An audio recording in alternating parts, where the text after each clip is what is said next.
It's Thursday, 11 o'clock. It's time for this week's watch drop.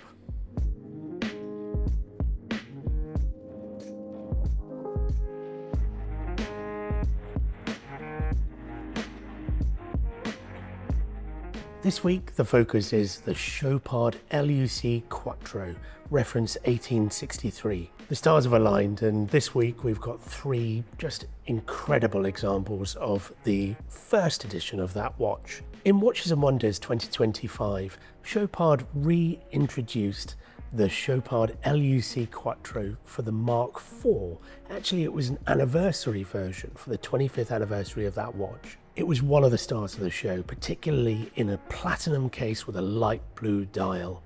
Absolutely breathtaking. There's so much technology in that watch that gets overlooked and that really is almost unparalleled. It's got 4 main barrels in it, 9 days of power reserve for a manual wind watch. This was a watch with a base caliber, the 1.98.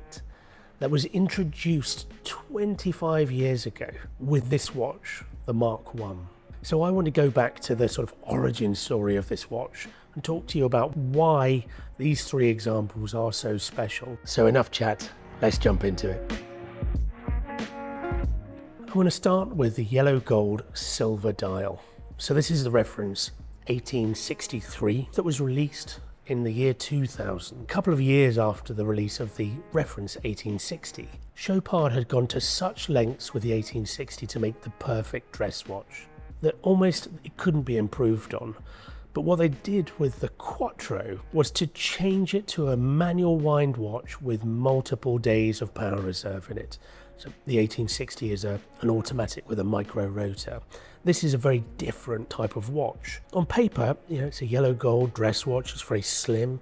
The case size is slightly larger than the 1860 and a 38 millimeters, but still very, very thin. But you immediately know it's a different watch when you turn it over and you're greeted with 2 stacked barrels. In total, these watches have 9 days of power reserve, and that's as a result of 4 mainsprings that are balanced on top of each other.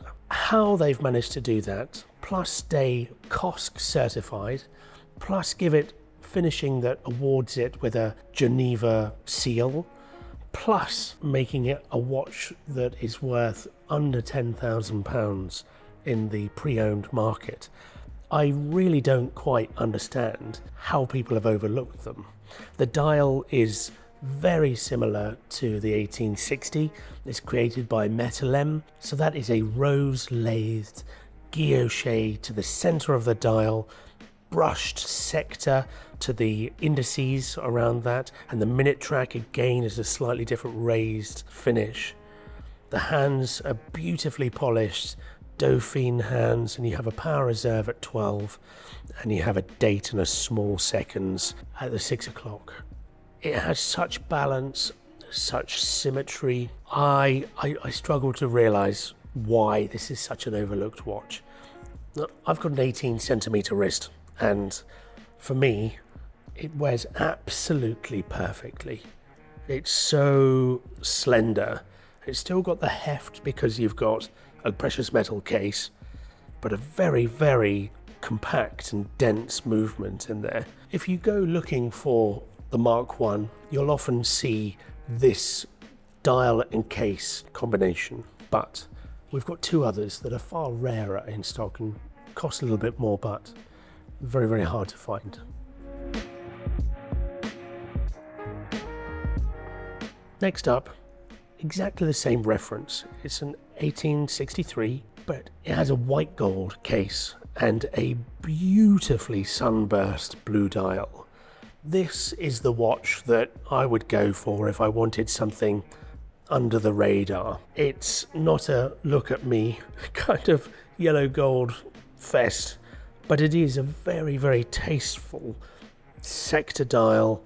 The dial is like an electric blue, very, very reflective, with white gold indices around the edge. So you've got quite a nice sparkle effect to it. This watch, particularly if you were to put it on a slightly lighter strap, would be perfect for an evening soiree. I love, love, love this watch, I really do. But let's move on now to the very rare example that we have.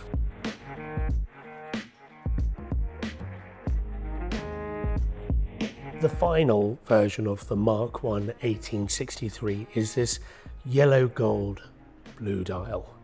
And now you'd think that for value engineering's sake, Chopard would just take the blue dial from the white gold case and plonk it into this, but they haven't done that at all. This is actually a very different blue. It's a deep blue. It's certainly not as reflective. It's kind of like a inky royal blue with yellow gold indices which match the case, with yellow gold imprint fonts and Chopard scripture on it. It's an absolutely wonderful thing. Of all the three of them, this is the one that I would want. I've frankly never seen one in this combination before, and I really like it. It goes well on this brown strap for sure, but it feels a little bit more sort of wintry and autumnal. I would probably pair it with a blue strap or something that brings out the depth of the blue in the dial. I really, really adore this thing. I still think that these are so overlooked, and that Chopard absolutely knocked it out of the park with the first go at the Mark I Quattro. I really, really love this watch, and at £10,000 to £15,000 for these three examples, I can't see another watch on the market that goes anywhere close to it in terms of value. It's a brilliant thing. Do come over to the clubhouse and check them out. We have a reference 1675-8, so it's a yellow gold GMT from the 70s. This isn't any yellow gold GMT. This has the dial and the bezel from, gosh, I don't know how to explain it.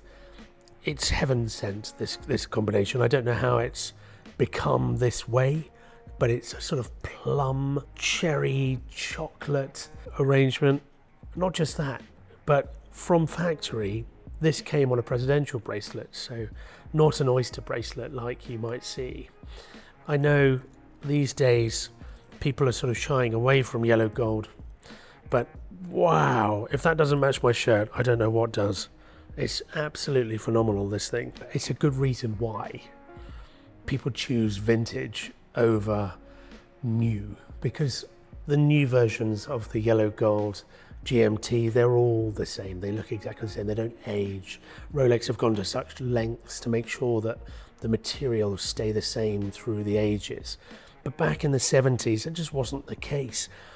This would have started out as a sort of black, I guess, and God knows what's happened to it over the last 50 years, but it's just turned into the most sensational colour. It goes so well with the yellow gold, and it still feels like a modern watch. It's probably had a light polish, I assume that it has, but everything else is just spot on about it. The bracelet's tight, the case looks great, it's still got all the right angles on it, but I could just look at that dial over and over. It's a wonderful thing.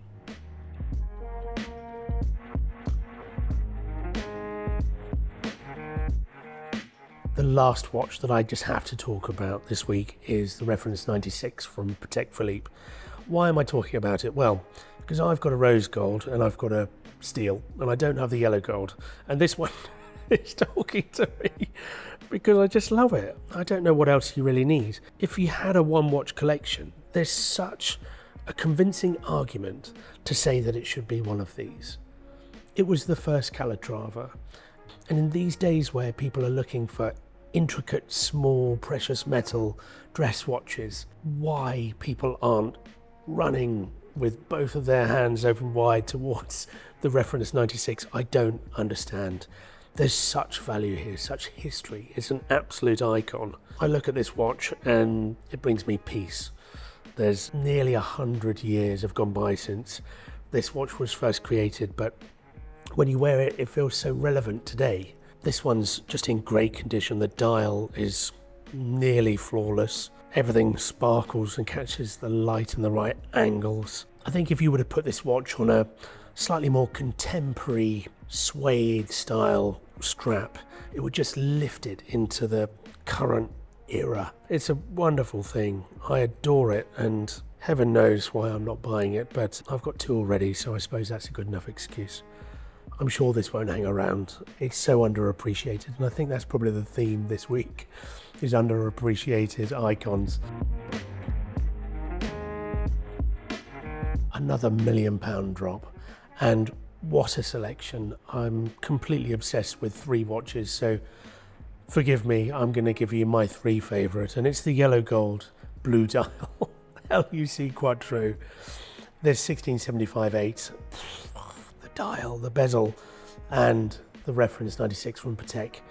Those three watches, if you like yellow gold, that's all you ever need. Three absolutely exceptional and notably overlooked watches. They're all brilliant.